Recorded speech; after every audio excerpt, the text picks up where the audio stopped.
So I want to talk to you about maintaining our power. So I want to start out actually by talking about what happens to us when we're really little and how this impacts why, as adult women, we often give away our power. So when we're really little, when we're 5, 6, 7 years old, when we're little girls, we're in a classroom setting, most of us.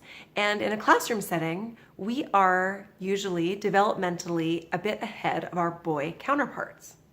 And our well-meaning teachers are trying to maintain some class order when usually there's quite a bit of chaos, right? 25 kids running around, 25 5 or 6-year-olds running around.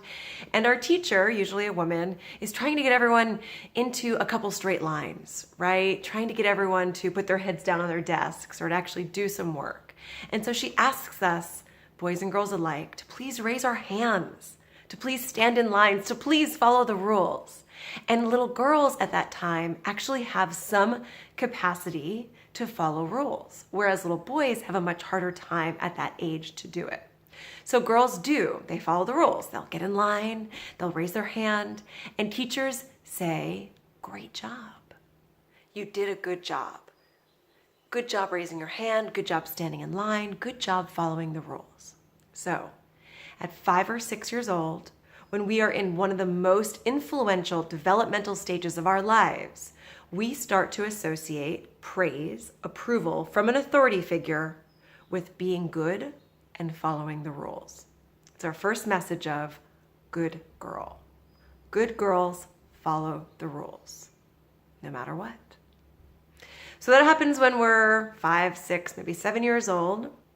And then we get a little bit older, right? But it's not like things change dramatically. It's not like suddenly the culture says, hey, rail against the system and go be your wild self-expressed person. You know, a good woman is a multitasker, a superwoman. A good wife, right, does it all. Manages the family, manages the home. And yes, I want to acknowledge, I am talking in general about a woman who has a fair amount of privilege and quite typically is a white woman of privilege, a middle-class white woman. So when you are that woman, you are frequently expected to be a multitasker, a superwoman, a peacekeeper, to do it all, right? That's what it looks like. So we start to live into that and we live this perfect life, right? I think it looks something like this, right? We wake up in the morning, we've got our 2 kids, our partner, probably a husband, and we make a healthy breakfast. We wake everyone up, we shower, we look good, we pack everyone's lunches and we get them in the car, we bring them off to school. Maybe we have a little bit of gender equity in our home and maybe we share the ride to school. And then we go off to work and we manage an important job. Maybe we own a business. Maybe at lunch we take a friend out who needs some support. Maybe we even sneak into the gym, but we are home to help our kids with some homework, make a beautiful dinner, get everyone ready to bed, tuck them in. Maybe we have a little sex with our partner and we get in bed in time to get our beauty rest and life is good, right? I don't know. Because I coach a lot of these women, myself included. And I have to say that I think for so many, we're exhausted. For so many, you're frazzled and even resentful that you have to do everything from helping take care of the kids, to making beautiful meals, to keeping the house tidy, to pleasuring your partner, to having big, amazing jobs, to keeping yourself looking beautiful, to making cookies for the bake sale, and being happy while you're doing it. But where does all this come from? We're saying yes. We're saying yes to everything, right? We're saying yes so frequently when actually, if we really checked in with ourselves, we might want to say no to some of these things. So I like to think about it like this. I like to think about us as women as a beautiful vase or an intricate ceramic vase. And we have these beautiful designs on the outside. They're like the designs of our life that make us unique. And we hold this incredible sacred water inside of our vase. And that water is our power, right? Our strength. It's completely unique to us. It's like our divinity. So this ceramic vase holds this incredible water. And we make some promises to ourselves to make sure that this vase stays really strong, to protect this water that is our power. It's where we get our most incredible ideas. It's our creativity. It's our love. It's our pleasure. It's like all the things that we have a hard time naming comes from that water. So we make these promises to ourselves so that we can keep that vase intact to protect that water. And then life happens and people ask us to do things, right? So maybe someone asks us to bake a few dozen cookies for the bake sale. And we say, sure, yes. We say yes. But every time we say yes to something that someone else wants, but it means that we can't keep a promise to ourselves to keep our vase intact, it kind of cracks our vase just a little bit, crack. No big deal, it's just a tiny little crack. And then maybe our boss says, hey, can you take on this other project? We say, sure. By saying yes to taking on that project, it means I'm gonna spend less time with my family this weekend, but okay, yes, because I'm a great multitasker, right? I'm a good girl, I'm a good woman. Yes, crack. And then maybe someone asks if you can host a party at your home for a fundraiser. You say, God, that's gonna be a lot to do, but that's okay, I'll just get a little less sleep. Fine, I can handle it. Crack, crack, crack.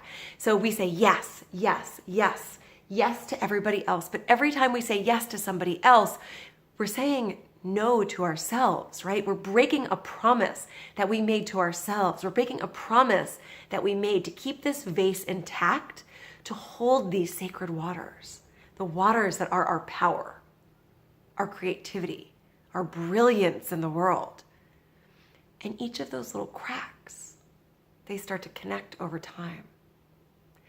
And the water starts to seep out little by little until, you guessed it, eventually we have less power. We have fewer creative ideas and we start to feel empty, right? And in some cases, this is when we start to numb ourselves. So what do?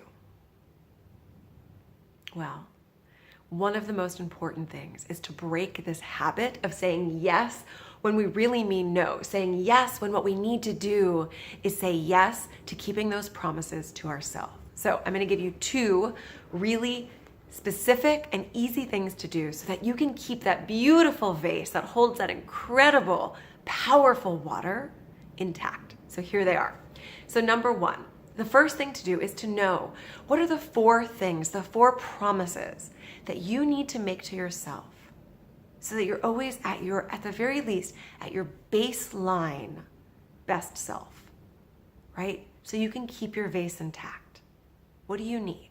I want you to write these things down right now. Things like meditation or prayer, things like eating well, exercise, sleep. What are the 4 things? And I don't want more than 4 because those are on the nice to have. These are the essentials, the things that keep you well, that without them, you just know you start to crack. You know you start to be less of your powerful self. What are the 4 things? Write them down. So those are your promises to yourself, right? So now the second thing is, how do you start to say no? If someone is coming at you with a request, how do you not say yes to them, but be able to say yes to yourself? So I'm going to actually teach you how to say no, okay? It's like saying no to drugs. Well, you don't need to say no to drugs. You just need to say no if it's going to get in the way of your saying yes to these 4 promises. So I like to think about it like the letter N, okay? So like, that's probably backwards, but there's 3 ridges to the letter N. And I want you to think about those 3 lines that make up the letter N. The first line going up the side is your breath. And I want you to breathe. So I want you to actually be in a scenario. Think about someone who's recently asked you to do something and you said yes, but you really wish you'd said no, okay? I want you to actually think about them. So I'm going to think about someone maybe at school who's recently at my son's school, has recently asked me to participate in an event, help with an event. And really, I didn't want to do it, but I just said yes. Okay, I'm going to think about her and think about her coming to me. And as she comes to me to ask, I'm going to take a deep breath. And I want you to think about breathing up and then breathing down the side of the letter N.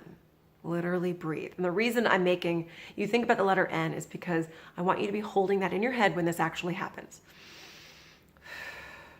Okay? And the reason you breathe is because we have this old brain, this old part of our brain in the back, called the amygdala. That's our fight or flight part of our brain. And when we have someone ask us something, we're in the habit of freaking out. Okay, yes, I'll do it. Right? That's what happens. But now what I want you to do is actually use the newer part of your brain, which thinks much better, way more creative. It's your prefrontal cortex. You have to actually breathe to move from that quick answering amygdala into your prefrontal cortex, which will allow you to breathe and answer with a, let me think about it, or you know what, no. Okay, so breath. The second part, sliding down, right? Sliding down the middle of the N. I want you to actually slide into this person. I want you to connect with them because so frequently when we're taught to say no as women, we come at it very, let's just say bitchy. And I'm all about being a bitch. Like when we need to be a bitch, we can be a bitch. But I love the idea of actually being able to say no with grace. So if we can connect with this person, we might actually be able to feel his or her heart for a moment. And it might help us be able to say no from a place of love, or at least from a place of grace, okay? So actually think about connecting with him or her for just a millisecond. And then the last side of the N is just saying no with grace. So breathe, connect, and say no. So I want you to keep your vase intact because when we let those cracks happen, when we say yes to somebody else and we break the promises that we have for ourselves, we are releasing our power. And we need the power of women. As a culture, we have started to let our vases crack. And that means there's less power from women in our culture as a whole. And right now, we need that because the power inside of our vases will solve the world's problems. It will solve our community's problems. It will release creativity that will literally transform worlds. So please, please protect that power inside of your vase. I love you.